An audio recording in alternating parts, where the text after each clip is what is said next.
Bonjour, aujourd'hui nous sommes à Soulan en Ariège et précisément dans le clocher.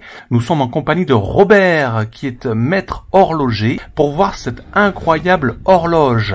Alors il y a une grande particularité, c'est qu'on est en présence d'une horloge traditionnelle, c'est-à-dire mécanique, dont le dispositif n'a pas été électrifié, c'est-à-dire qu'il faut la remonter on la remonte à la main. Alors la particularité quand même, c'est la seule église du Cousseran et probablement de l'Ariège où on a encore, on remonte comme ça En tout cas, de la vallée de l'Arac, c'est certain. Hein, toutes elles ont été électrifiées.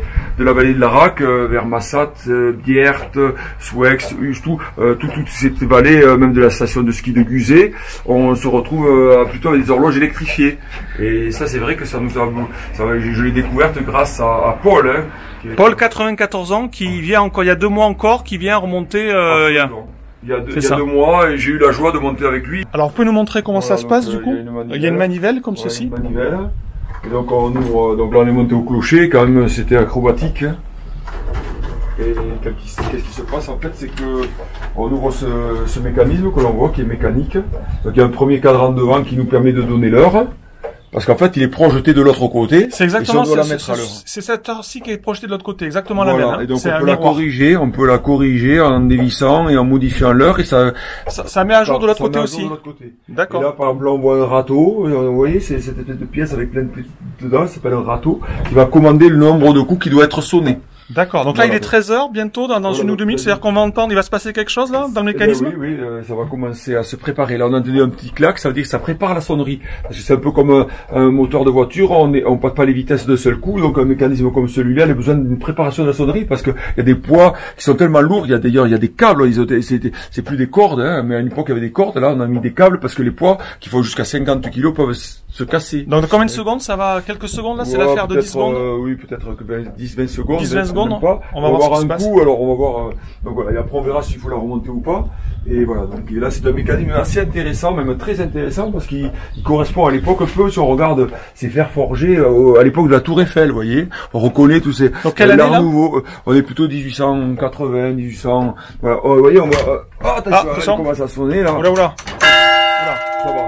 Voilà, 1 heure. Donc elle répétera dans 2 minutes, hein, parce que souvent les personnes étaient réveillées, ou en tout cas on entendait une sonnerie et on ne savait pas quelle heure il était. Donc après, on savait que 2 minutes après ça allait ressonner. Hein, voilà. D'accord. Voilà.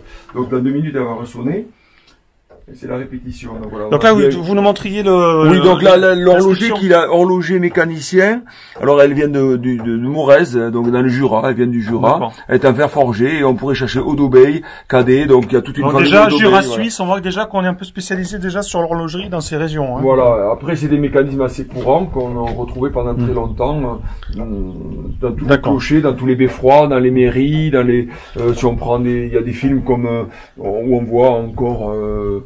Voilà, c'est une horloge mécanique. Alors comment remonte-t-on cette horloge du coup? Vous allez nous montrer, il y a une manivelle là, ouais, on voit la manivelle. Là. Il faut le faire tous les combien remonter? Toutes les semaines. Toutes les semaines. Et donc il y a un câble qui descend, enfin une corde avant, et toutes les semaines on devait monter au clocher et voilà. Donc là c'est déjà remonté. Vous le faites pas parce que c'est déjà. Je peux le faire un peu, mais voilà. Donc, à travers, ici, là, pas besoin d'ouvrir du coup. Pas besoin d'ouvrir. Il y a une fenêtre et là clac. Et là. Voilà. Là, on est bon, là. Là, on est parti pour 1 semaine. Voilà, on est parti pour 1 semaine, j'en ai au bout. Il faut faire les deux. Alors, pourquoi faut faire les deux? Eh bien, en fait, parce qu'il y en a un qui est pour la sonnerie, et il y en a un qui est pour le mouvement. Un pour la sonnerie et un autre pour le tic-tac de la pendule. D'accord. Vous voyez?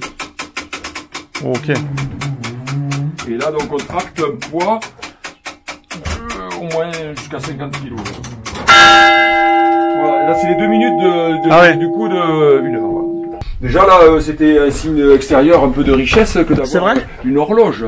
Oui, parce que souvent c'était les personnes qui allaient sonner, il y avait le carillonneur, voilà pour les occasions. Et là, on l'a manuellement, regardez là. Ouais, c'est bon.